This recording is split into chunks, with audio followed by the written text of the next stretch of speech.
He calls himself a monster, but even that term is too good for him. This is Mauricio Alejandro Torres and his wife Kathy Torres. At the time of this crime, they were living at number 9 Crestwell Circle in Bella Vista, Arkansas. At 11:33 p.m. on March 29, 2015, Kathy called 911 and said that her 6-year-old son, Isaiah, was unresponsive and not breathing.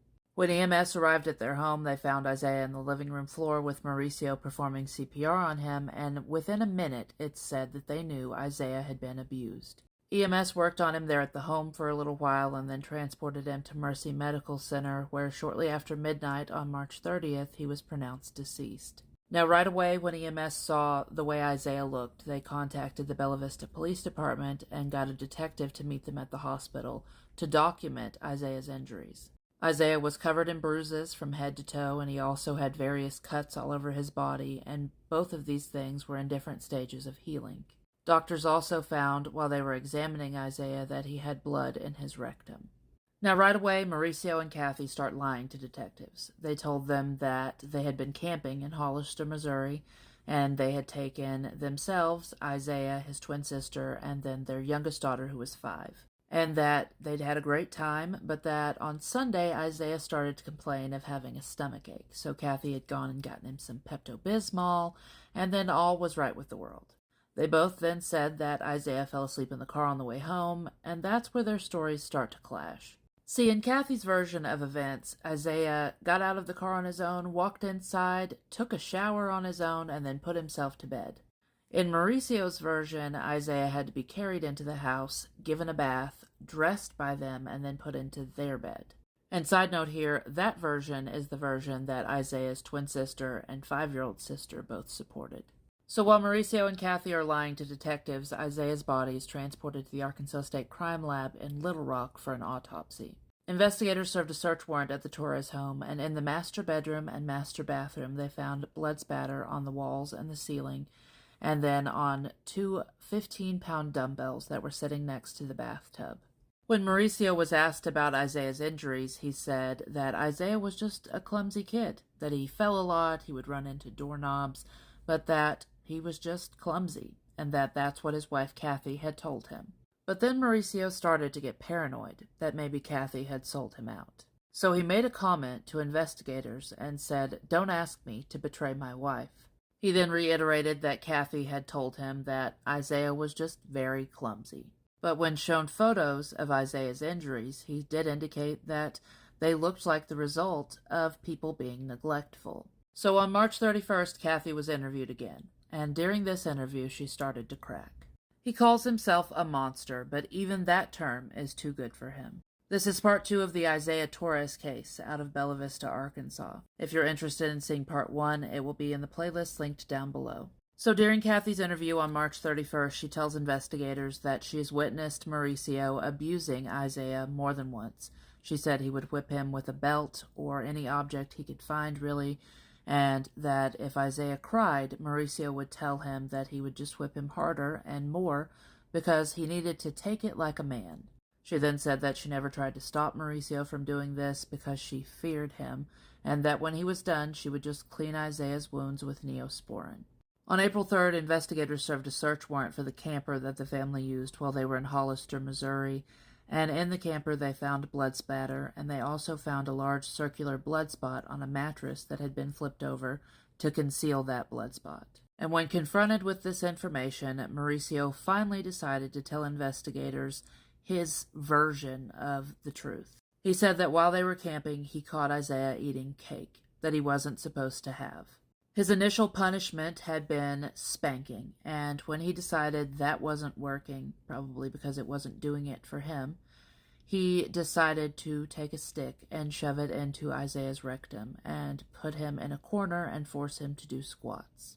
Mauricio then said that Kathy wasn't happy with the speed that Isaiah was doing these squats at, so she had gone over and forced him down harder onto this stick, and that's likely when the stick had pierced the wall of the inside of his rectum and led to his death. Isaiah's autopsy showed that he had multiple blunt force injuries from his head to the top of his feet.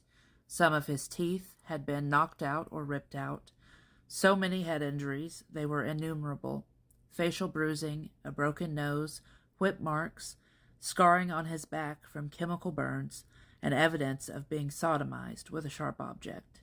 Doctors shaved Isaiah's little head during that autopsy, and they discovered tearing of the skin, fresh contusions, and scars.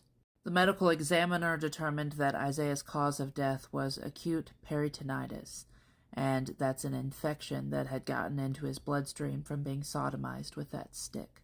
He also labeled Isaiah as having chronically battered child syndrome. So Mauricio and Kathy were both arrested, and they were given the charges you see on the screen there. Mauricio had multiple different trials for this, and one of those was declared a mistrial because his stepson jumped out of the witness stand in handcuffs where he had been brought in from the prison that he's serving time in and tried to attack Mauricio. Eventually, Mauricio, in February of 2023, was sentenced to life in prison.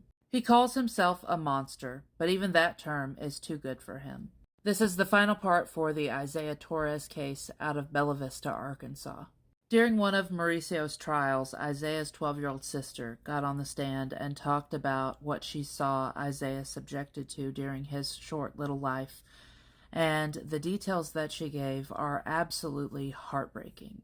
She said that Isaiah was always treated differently from his other siblings, especially his twin sister.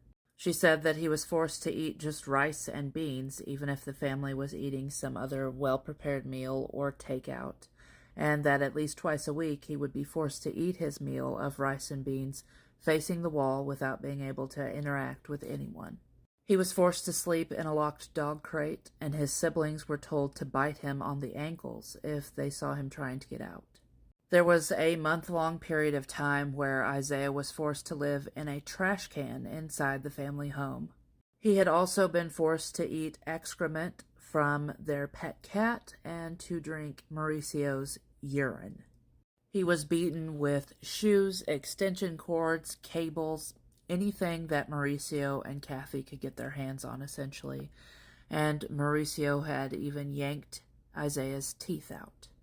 She also said that the happiest that she saw Isaiah was a period of time when he was in Arkansas Children's Hospital, where he was being treated for chemical burns because Mauricio and Kathy had poured bleach on him. And she said that he was so happy while he was there because he got to have real food and sleep in a bed. So I don't think it'll come as a surprise to anyone to know that Isaiah's case had been reported to the Department of Human Services multiple times. And from what I've read, apparently at that point in time, they didn't require physicals for child maltreatment reports. But since Isaiah's death, they've started requiring a second set of eyes on these reports and some additional training. But I can assure you that it is still a very broken system, and there are children that are falling through that broken system every day still. So Mauricio is spending life in prison, even though after his first trial he was given the death penalty. And in 2018, Kathy took a plea deal because she didn't want to be given the death penalty because she considered that taking your own life, and that's a no-no. So they are both living out the rest of their days in the Arkansas Department of Corrections.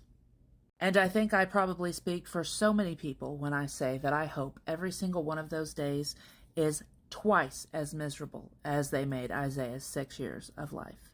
This question is a really good opportunity to discuss the fact that Mauricio Torres was awful to any children that he had the ability to get his hands on. So Mauricio's stepson's name is Quentin Martin, and Quentin is the biological son of Kathy Torres. And that day that he jumped out of the witness box to attack Mauricio, he was being asked about how Mauricio treated him and his siblings. And Mauricio was awful to all of them. Quentin talked about how Mauricio would beat him with whatever he could find.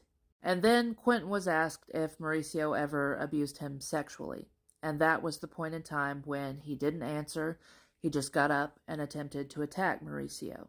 When Mauricio was being interviewed by detectives, he told them that he sodomized Isaiah with a stick.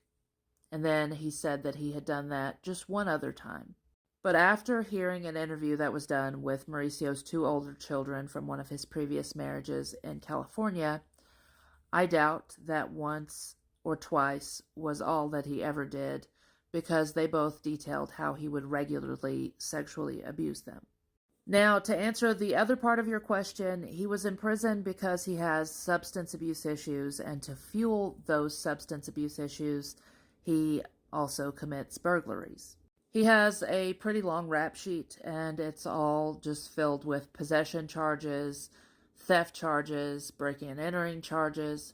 There is, however, one violent charge on there, and that charge stems from him being at a bonfire where this man who was part of the Aryan nation showed up, and he attacked that man. And that one, even though I don't condone violence, There was also an interview done with one of Quentin's brothers, whose name is Nick, and Nick talked about how he also struggled with substance abuse issues, and he did it because he wanted to be numb. And honestly, I'm sure that that is probably what fuels Quentin's need to do these substances as well. Because if it's this rough for us to hear these details, I can't even begin to imagine what it would have been like to live those details. So yeah, I hope that answers your question.